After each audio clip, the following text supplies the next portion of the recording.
The saying is trustworthy. If anyone aspires to the office of overseer, he desires a noble task. Therefore an overseer must be above reproach, the husband of one wife, sober-minded, self-controlled, respectable, hospitable, able to teach, not a drunkard, not violent but gentle, not quarrelsome, not a lover of money. He must manage his own household well, with all dignity, keeping his children submissive, for if someone does not know how to manage his own household, how will he care for God's church? He must not be a recent convert, or he may become puffed up with conceit, and fall into the condemnation of the devil. Moreover, he must be well thought of by outsiders, so that he may not fall into disgrace, into a snare of the devil. Deacons likewise must be dignified, not double-tongued, not addicted to much wine, not greedy for dishonest gain. They must hold the mystery of the faith with a clear conscience, and let them also be tested first, then let them serve as deacons if they prove themselves blameless.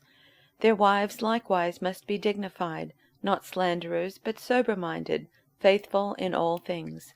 Let deacons each be the husband of one wife, managing their children and their own households well. For those who serve well as deacons gain a good standing for themselves, and also great confidence in the faith that is in Christ Jesus.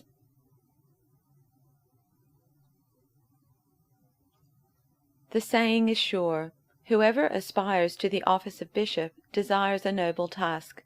Now a bishop must be above reproach, married only once, temperate, sensible, respectable, hospitable, an apt teacher, not a drunkard, not violent but gentle, not quarrelsome, and not a lover of money. He must manage his own household well, keeping his children submissive and respectful in every way. For if someone does not know how to manage his own household, how can he take care of God's church? He must not be a recent convert, or he may be puffed up with conceit, and fall into the condemnation of the devil. Moreover, he must be well thought of by outsiders, so that he may not fall into disgrace and the snare of the devil.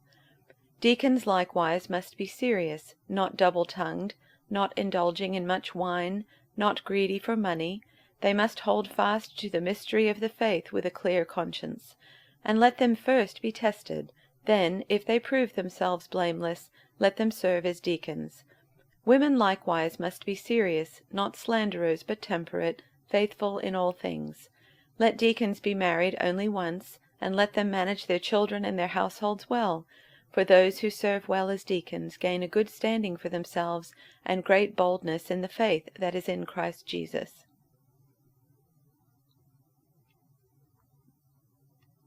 Here is a trustworthy saying, whoever aspires to be an overseer desires a noble task. Now the overseer is to be above reproach, faithful to his wife, temperate, self-controlled, respectable, hospitable, able to teach, not given to drunkenness, not violent but gentle, not quarrelsome, not a lover of money. He must manage his own family well, and see that his children obey him, and he must do so in a manner worthy of full respect. If anyone does not know how to manage his own family, how can he take care of God's church? He must not be a recent convert, or he may become conceited and fall under the same judgment as the devil. He must also have a good reputation with outsiders, so that he will not fall into disgrace and into the devil's trap. In the same way, deacons are to be worthy of respect, sincere, not indulging in much wine, and not pursuing dishonest gain. They must keep hold of the deep truths of the faith with a clear conscience. They must first be tested, and then, if there is nothing against them, let them serve as deacons. In the same way, the women are to be worthy of respect, not malicious talkers, but temperate and trustworthy in everything. A deacon must be faithful to his wife, and must manage his children and his household well. Those who have served well gain an excellent standing and great assurance in their faith in Christ Jesus. This is a trustworthy saying. If someone aspires to be an elder, he desires an honorable position. So an elder must be a man whose life is above reproach. He must be faithful to his wife. He must exercise self-control, live wisely, and have a good reputation. He must enjoy having guests in his home, and he must be able to teach. He must not be a heavy drinker or be violent. He must be gentle, not quarrelsome, and not love money. He must manage his own family well, having children who respect and obey him. For if a man cannot manage his own household, how can he take care of God's church? An elder must not be a new believer, because he might become proud, and the devil would cause him to fall. Also, people outside the church must speak well of him, so that he will not be disgraced and fall into the devil's trap. In the same way, deacons must be well respected and have integrity. They must not be heavy drinkers or dishonest with money. They must be committed to the mystery of the faith now revealed, and must live with a clear conscience. Before they are appointed as deacons, let them be closely examined. If they pass the test, then let them serve as deacons. In the same way, their wives must be respected, and must not slander others. They must exercise self-control and be faithful in everything they do. A deacon must be faithful to his wife, and he must manage his children and household well. Those who do well as deacons will be rewarded with respect from others, and will have increased confidence in their faith in Christ Jesus.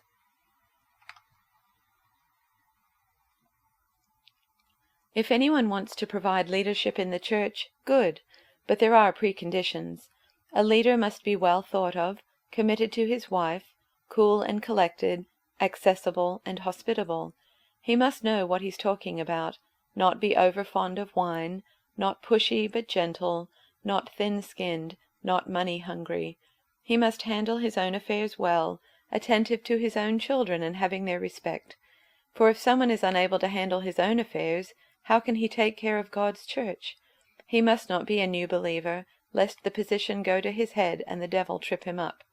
Outsiders must think well of him, or else the devil will figure out a way to lure him into his trap. The same goes for those who want to be servants in the church. Serious, not deceitful, not too free with the bottle, not in it for what they can get out of it. They must be reverent before the mystery of the faith, not using their position to try to run things. Let them prove themselves first. If they show they can do it, take them on. No exceptions are to be made for women, same qualifications. Serious, dependable, not sharp-tongued, not over-fond of wine. Servants in the church are to be committed to their spouses, attentive to their own children, and diligent in looking after their own affairs. Those who do this servant work will come to be highly respected, a real credit to this Jesus faith.